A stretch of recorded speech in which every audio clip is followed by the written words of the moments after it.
2024 లేదా 25లో డిగ్రీ లేదా బీటెక్ చదివారా? సాఫ్ట్‌వేర్ జాబ్ కోసం ఎదురు చూస్తున్నారా? అయితే కోడ్ జ్ఞాన్ 100 డేస్ కోర్సులో చేరండి, జాబ్ సాధించండి. నమస్కారం విజయవేదన గారు. నమస్కారం నాగరాజ్ గారు.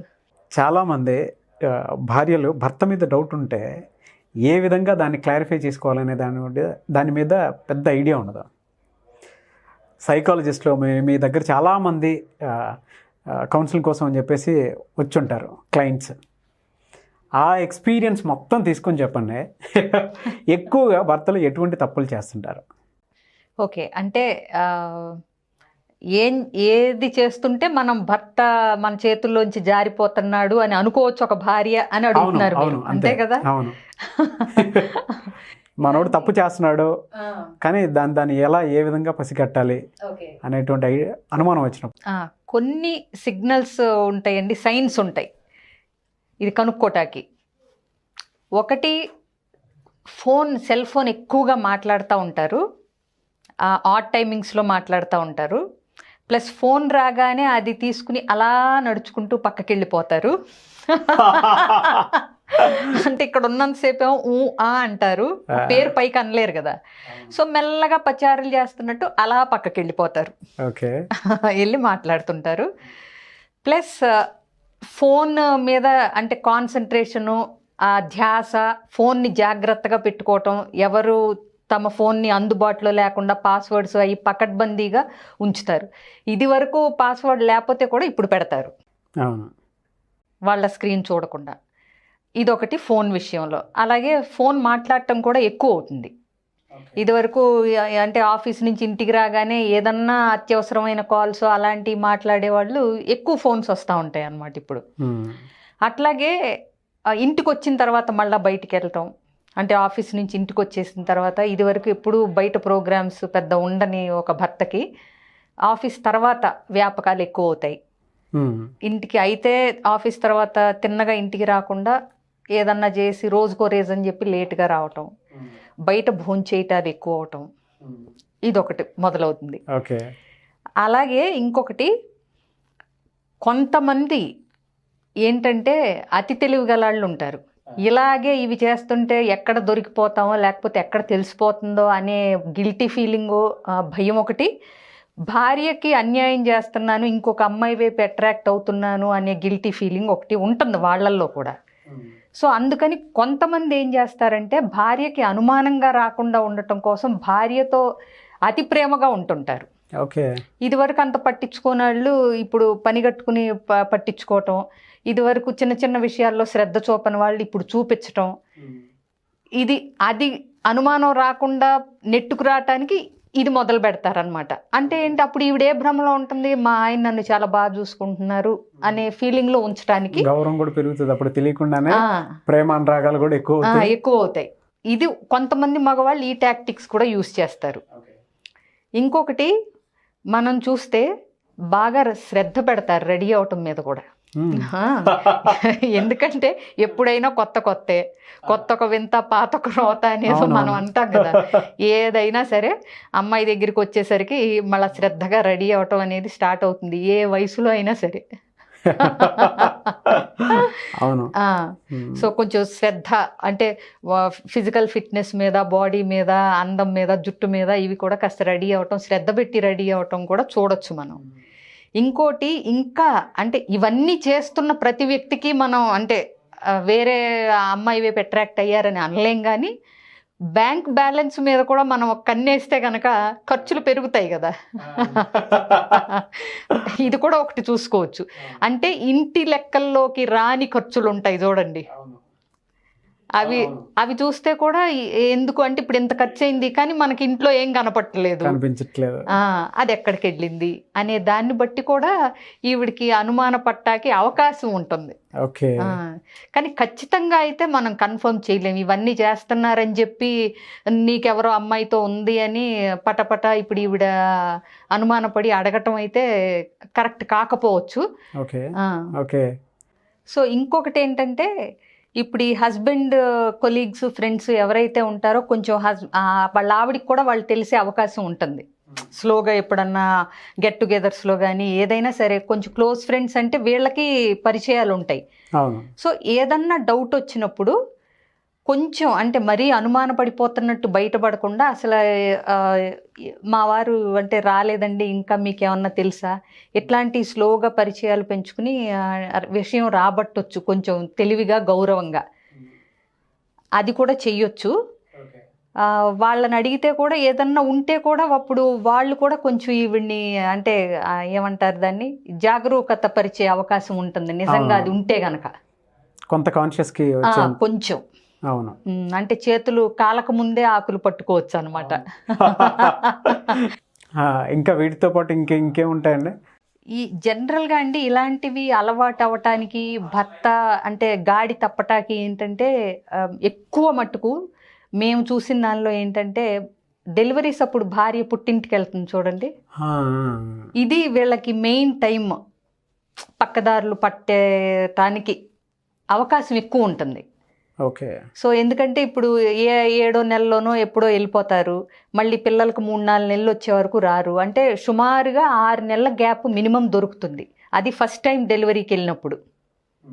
సో అందరు ఇలా చేస్తారని ఎప్పుడు మనం ఒక ఘాటిని కట్టేయలేం, కానీ ఇట్లాంటివి మొదలవటానికి అదొక అవకాశం, అదొక టైం కింద మనం చెప్పుకోవచ్చు. సో ఆ టైంలో చేస్తారు, ఎక్కువగా జరుగుతాయి, అవకాశం ఉంటుంది. సో ఒక 7 ఇవైతే చెప్పారు మీరు, అంటే అనుమానాలని క్లియర్ చేసుకోవాలి అని అంటే ఓకే, అక్కడి వరకు బాగానే ఉందండి. అంటే మీరు చెప్పిన ఇన్సిడెంట్ ఆల్మోస్ట్ ప్రతి ఇళ్లలో ఉంటాయి కాబట్టి ఈజీగా చెక్ చేసుకోవడానికి ఉంటుంది. ఇంకొకటి ఫోన్, ఒకటి బ్యాంక్ బ్యాలెన్స్, ఇక్కడ ఎవరన్నా సరే దొరికిపోతారు. ఖర్చులు అంటే ఆటోమేటిక్గా తెలిసిపోతాయి. ఎందుకంటే వాళ్ళ ఆయనకి ఎంత సంపాదన, మనం ఇంటికి ఎంత ఖర్చు పెట్టుకుంటున్నాం, ఎట్లా బడ్జెట్ వేసుకుంటున్నాం అనేది ఆడవాళ్ళు బాగా గమనిస్తారు. అవును, ఇక్కడ దొరికిపోతారు. ఓకే. అండ్ ఇదంతా జరుగుతుంది, కంటికి కళ్ళ ముందు కనిపిస్తూ ఉన్నాయి, కానీ భర్తని క్వశ్చన్ చేయలేదు ఒక మహిళ.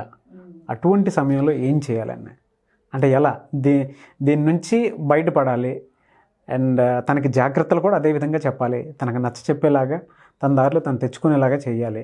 ఎవరైనా సరే ఒక్కసారి నువ్వు ఇలా చేస్తున్నావు అని చెప్పేసి అడిగితే అటేపు ఉన్నోడు ఈగో కూడా ఈజీగా రైజ్ అవుతుంది. నువ్వు చూసావా, నువ్వు చేసావా అని చెప్పేసి. పొరపాటున గనక వెనక నుండి ఇవన్నీ అబ్జర్వ్ చేశాను నేను, ఇవన్నీ ఓకే చేసుకున్న తర్వాతే నేను ఈ దాకా వచ్చానన్న తెలిసినా కూడా నాకు తెలియకుండా నాతో పాటు ఉంటూ ఇక్కడ దాకా వచ్చావు నువ్వు, నా మీద నీకు అంత అనుమానమా అని కూడా రివర్స్ అయ్యే ఛాన్సెస్ ఉంటాయి. అవును. మరి అలాంటప్పుడు ఏం చేయాలండి? అంటే ఇలాంటప్పుడు కొంచెం అంటే పకడ్బందీగానే ప్లాన్ చేయాలండి. అంటే ఊరికే ఏదో ఆవేశపడిపోయి 4 మాటలని మళ్ళీ అతను ఇదిగోండి ఇలాగే రివర్స్లో వచ్చేసి అదొక అంటే ఈవిడికి హ్యాండిల్ చేయటం తెలియలేదనుకోండి, అతను పూర్తిగా రివర్స్ అయిపోయే ప్రమాదం ఉంటుంది. అంటే మీకు ఒకటి చెప్తాను నేను, వీళ్ళ సైకాలజీ కొన్నిసార్లు ఎట్లా ఉంటుందంటే దొరకకపోతే దొరలన్నట్టు, దొరికితే దొంగతనం బయటపడిపోయినాక వాళ్ళు ఇంకా ఒక్కొక్కసారి దాన్ని అవును నాకు ఇష్టం అమ్మాయి అంటే ఇప్పుడు ఏం చేస్తావు అయితే అనే కాడికి వచ్చేస్తారు. అప్పుడు మరీ మొదటికే మోసం వస్తుంది.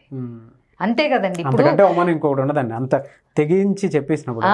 సో అంటే ఏంటంటే రెడ్ హ్యాండెడ్గా నువ్వు నాకు దొరికిపోయావు, నేను ఇవన్నీ కనుక్కున్నాను అన్నప్పుడు అతని ఈగో చాలా హర్ట్ అవుతుంది.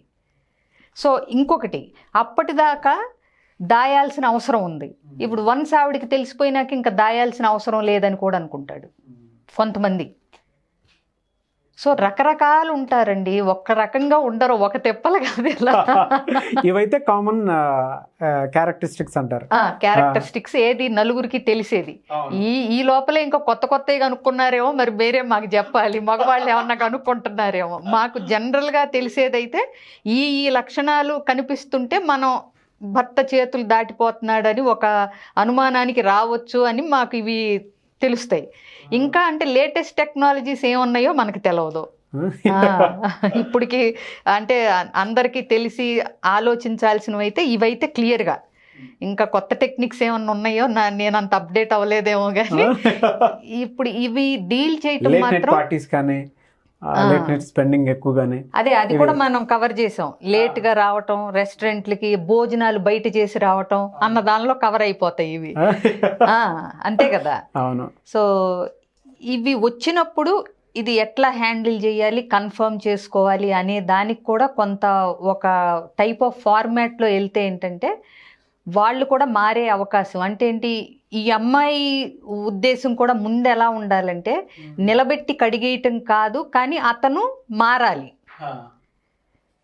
కానీ మరీ ఆ ఈగో హర్ట్ అయ్యి అవమానపడేలా కాకుండా ఎలా హ్యాండిల్ చేసి మళ్ళీ గ్రిప్లోకి తెచ్చుకోవచ్చు అనే విధంగా ఆలోచన విధానం ఉంటే అతను రియలైజ్ అయ్యి మారటానికి ఎక్కువ అవకాశం ఉంటుంది. డైరెక్ట్గా నువ్వు ఇదిగో ఇలా చేసేసావు, నేను నిన్ను పట్టుకున్నాను, దొంగను పట్టుకున్నట్టు అంటే మాత్రం అతను రివర్స్ అయ్యే అవకాశాలు కూడా ఉంటాయి కొన్ని కేసెస్లో. సో అటువంటి కాకుండా మిమ్మల్ని అప్రోచ్ అవ్వచ్చా అటువంటి సందర్భాల్లో? అంటే అప్రోచ్ అయితే అండి ఎగ్జాక్ట్గా ఏంటి అంటే ఆవిడ అబ్జర్వ్ చేసినవి ఏంటి, అసలు మనం అనుమాన పడటానికి ఎంత అవకాశం ఉంది, ఆ తర్వాత ఎట్లాంటి అంటే బిహేవియర్ ఈవిడ చేయాలి, ఎలా మాట్లాడాలి అనేది మనం ఒక సెషన్ కింద కౌన్సిలింగ్ తీసుకోవచ్చు. ఓకే, అప్రోచ్ అవ్వచ్చు.